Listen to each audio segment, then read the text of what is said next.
Hi, this is part 2 of my instructional video on what to do after you finish assembling your scoring tip in its housing. As you can see from this video by Cricut, they decided to focus on the Expression 2, or the E2 machine. This is probably because they had the most bugs and issues to work out with the cartridge and tip with that particular machine, or so I read on the forums. They do show a video for the Personal Cutter, Create, or the Expression, but it's only for a brief moment in a tiny video on the right-hand side, and it feels more like an aside, like they're saying, and this is what you do if you have the other machines. This Cricut video is great for E2 users and useful for users of all machines for information on how to switch out the housings and what buttons to push, but when it comes to their instructions for any machines other than the E2, they aren't as specific as they could be with what setting to put the pressure and blade depth and speed at. So I'll help you by sharing what I've learned about how to use the scoring tip for the Baby Bug, also known as the Personal Electronic Cutter, which is similar to the Create, and the Expression. To save time for you viewers, I'm putting up a separate video for each machine.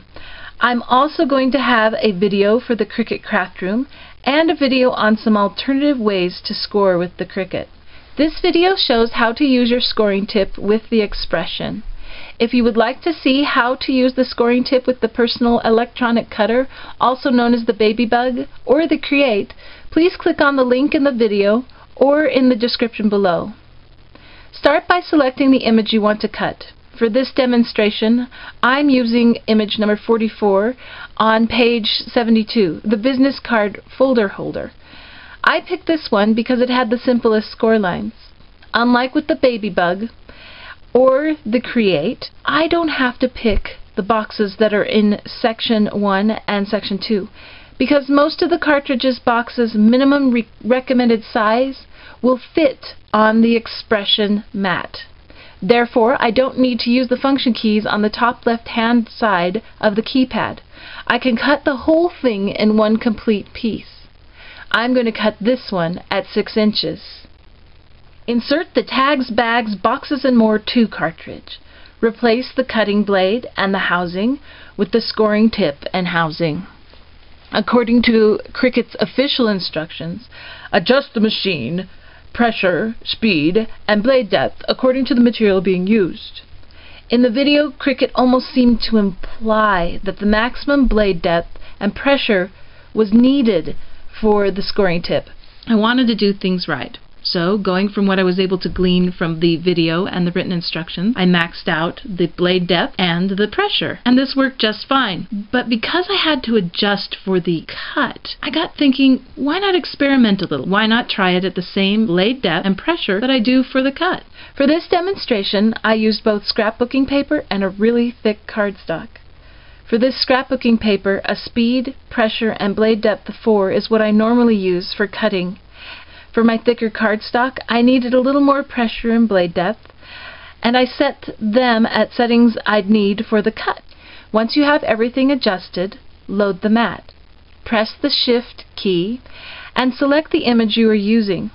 Pressing Shift will tell the Cricut that you want to use the score lines. If you don't use the Shift key, your machine will score the image instead of the score lines, and that can be frustrating, as I unfortunately discovered. After you select the image or the score line, press Cut. Once it finishes scoring, do not unload the mat.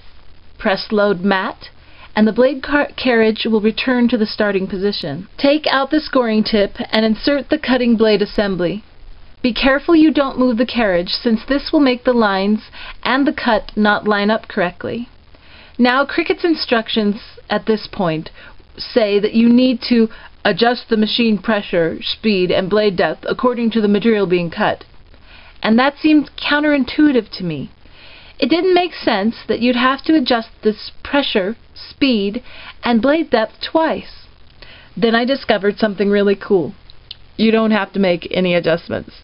Just pick the image that coordinates with the score lines you just did and press Cut. And voila! You're done. Unload the mat. Take the die cut or box off the mat and put it together according to the coordinating directions in the Assembly Instructions Handbook. And here are the results. Hopefully you can see that the scoring looks pretty much the same between the maxed out pressure and depth and the ones I did at regular settings.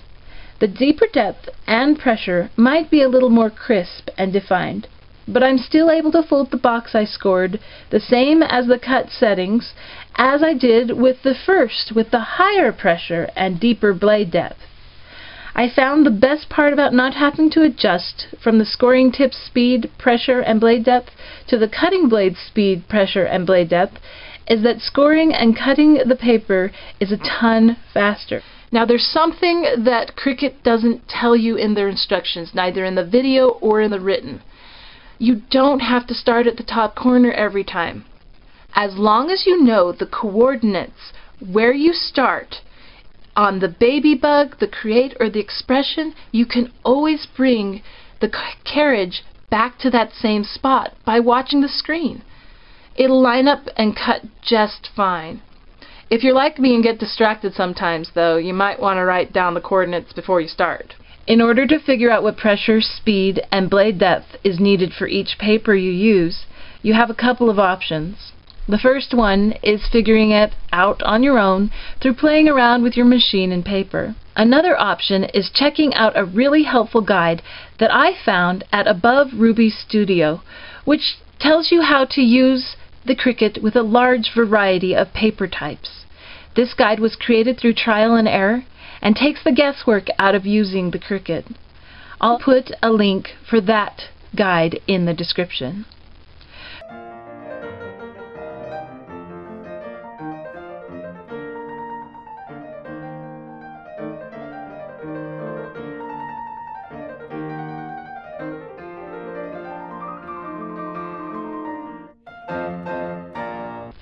I hope this video was helpful, and I hope you have some happy crafting, everybody, and see you later.